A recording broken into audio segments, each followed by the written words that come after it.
Supreme court మరి ఏదైతే తీర్మానం చేసిందో ఆ తీర్మానాన్ని మా ముఖ్యమంత్రి గారు రేవంత్ రెడ్డి గారు దాన్ని బలపరుస్తూ ఒక తీర్మానం చేసి మరి ఈ అణగారిన వర్గాలు నాకు తెలిసిన కాంచి గత 30-40 సంవత్సరాలు బట్టి వీళ్ళు వర్గీకరణ కోసం ఎన్నో పోరాటాలు, ఎన్నో ధర్నాలు ఎన్నో చేసి మరి ఇవాళ దాన్ని మన రాష్ట్ర గవర్నమెంట్ మరి దాన్ని తీర్మానం చేసినందుకు మేమందరం కూడా స్వాగతిస్తా ఉన్నాము.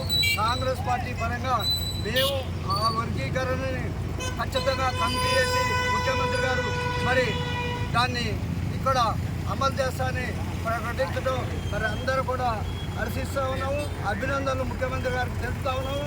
ఇక్కడున్న మాదిగలు అందరూ కూడా మేము పేరున అందరూ కూడా అభినందనలు తెలుపుతాము. ఎందుకంటే ఎప్పటి నుంచో అణగారిన వర్గాలు కాబట్టి వాళ్ళకి ఇవాళ ఈ తీర్పుతోటి కొంత వసూలుబాటు న్యాయం జరిగింది కాబట్టి మేమందరూ కూడా స్వాగతిస్తూ మరి ఎల్లప్పుడూ కూడా వీళ్ళకి మద్దతు తెలుపుతామని కోరుకుంటా ఉన్నాను.